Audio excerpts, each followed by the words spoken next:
The other day, we discussed some of the latest rhetorical exploits of Jasmine Crockett, a member of Congress from Texas who, in an attempt to demonstrate her outstanding intellectual credentials, once bragged about receiving an honorary degree from a college that no one had ever heard of.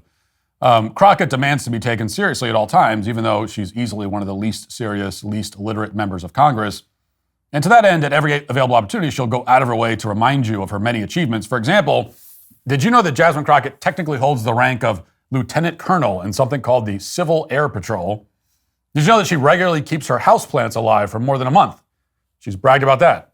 Did you know that she holds the record for selling the most Girl Scout cookies on her block back in 2004? Now, if you didn't know any of this, then you probably don't listen to Jasmine Crockett enough, which of course means that you're a white supremacist. But it turns out that even among Crockett's most devoted fans, like myself, there's one talent that she possesses that up until now, nobody really noticed. And that is Jasmine Crockett's most closely held secret, but it's now all out in the open. And the secret is this: as it happens, she is one of the most talented, quote unquote, code switchers in the Democrat Party. She's kind of a savant, really. And if you're not familiar with the term, a code switcher is another name for a fraud. This is just a name that the left uses to legitimize someone who's a total phony. It means that you use ghetto speak in some context, usually when you're talking to black people, and then you use a normal voice in every other context. That's code switching, as they call it. And it's a real art form. Now, I don't want to get ahead of myself. The Democrat Party is a certifiable who's who of code switchers, from Hillary Clinton to Kamala Harris to random state lawmakers you've probably never heard of. So for the purpose of this segment, I'm going to play the new viral footage of Jasmine Crockett's code switching, and then later on, we're going to compare her to some of the other heavy hitters of the Democrat Party. But for now, here's footage of Jasmine from before she went to Congress, interspersed with footage of her new accent. And this was unearthed by a podcaster named Kyle Seraphin. Here it is. First of all, it's good to see you in the new year. You know, no one could have told me that when I went down to Austin, now it looks like a little bit over a year ago, that I would be running for Congress. It's just not what my plan was. But what I've always decided is that I would step up when there was a need. Listen, he up there, he's spewing all kinds of nonsense, and let me just be real, and we weren't gonna sit for that. We wouldn't, you know. But when she called me and said, I think it's time for me to retire, and you're the one that I believe should take my seat, I really was kind of caught off guard. I didn't anticipate that. If anyone knows anything about the Congresswoman, they know. We showed up. And if he had some sense, then maybe we would have been about that life. But y'all know he ain't got no sense. So please give some love. This took a little bit of coordinating to do, for sure. We got some cool shirts. You know, the congressional seat is over 4 times as large as my House seat. And I was just starting to get into the rhythm of doing constituent services and things like that. We got Madam Williams, who just happens to have the honorary seat. It's not even honorary because she's holding it down, y'all. But the legend himself, John Lewis, that is the seat in which she currently serves. So she honored his legacy. This is the message that she wanted to send today. Now, when I saw this clip, I went looking for news stories about any unfortunate mishaps that might have befallen Jasmine Crockett since her arrival in Washington. I asked multiple AI programs whether she had been poisoned by the Russians or maybe struck by a falling piano or something like that. I tried my hardest to find some benign explanation for this footage, but in the end, I came up with nothing. This is a change that Jasmine underwent all on her own.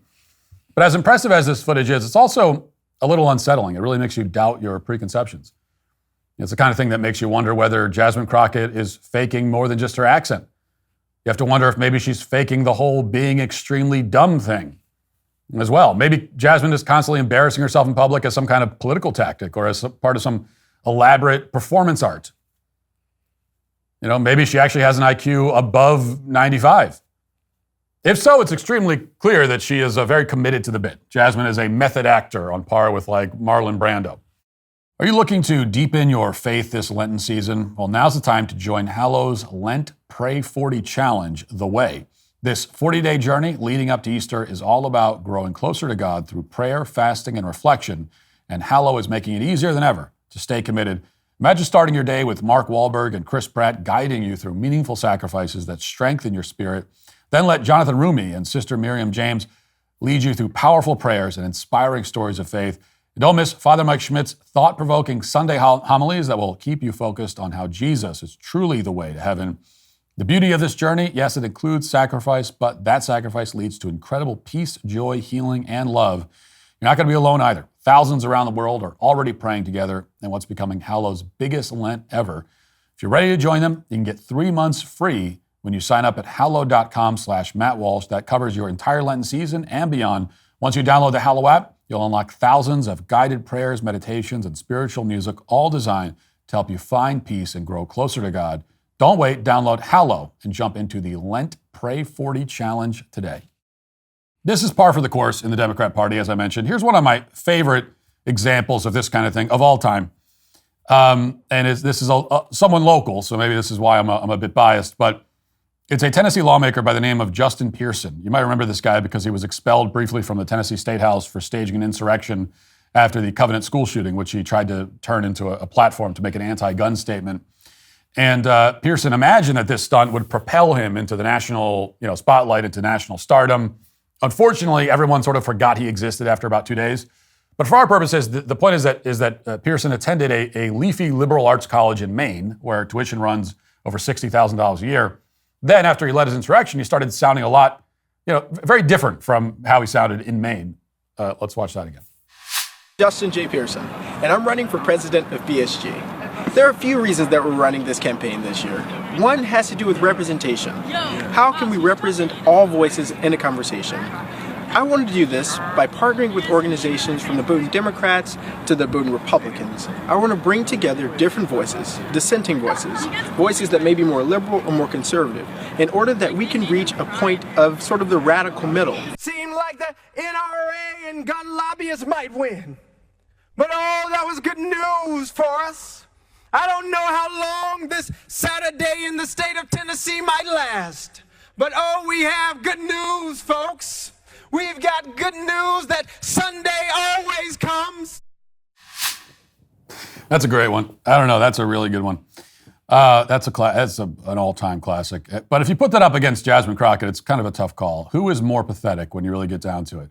On the one hand, Pearson is obviously overdoing the MLK bit. The hairstyle gets him some bonus points also.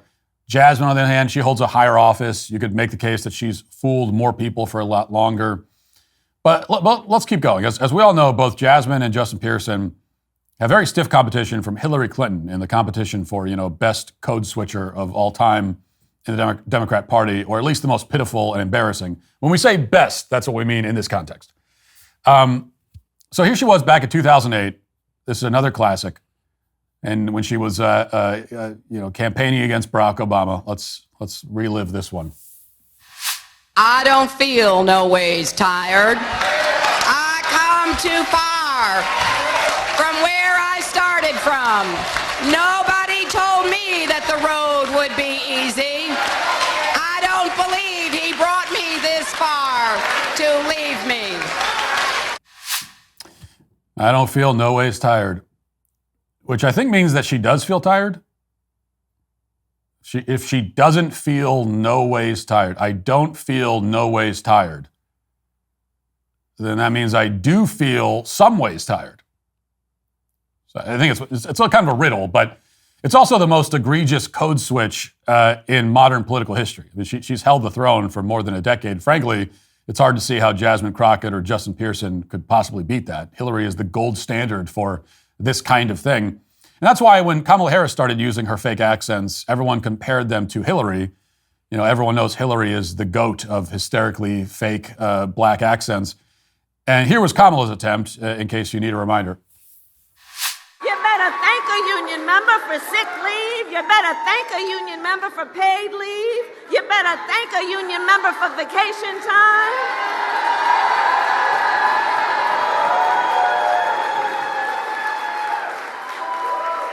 Because what we know, hold on, you know what? Here, hold on. Here's the thing. The courts are going to handle that. We're going to beat them in November. We're going to beat them in November. Okay? We'll beat them in November. We'll handle that. I love you back. I forgot about the Puerto Rican one at the end. That was good. Now, as embarrassing as it is, it makes you pine for the real thing. It's a cheap imitation of Hillary and the black church. Like everything else Kamala did, it was an inauthentic, pared down retread of the greats. At least Jasmine Crockett's code switch has the element of surprise. When Kamala Harris tried to pull this, no one was shocked or stunned in any way. Instead, people, just laughed. And this is, I guess, the ranking then. In the annals of Democrat Party code switchers, that is frauds, total frauds and phonies, we have Hillary Clinton, then Jasmine Crockett, then Kamala Harris. And even though this newly unearthed footage adds a bit of excitement, the fact remains that Jasmine Crockett still isn't that special or interesting, even in terms of code switching. There's just not much to celebrate here. It's bad, but it doesn't even have the distinction of being the worst we've ever seen. And that is why Jasmine Crockett is today finally canceled. If you'd like to see what else I have to say, you can access my full show by going to dailywire.com or by going to the Matt Walsh Show Twitter page. Hope to see you there. Godspeed.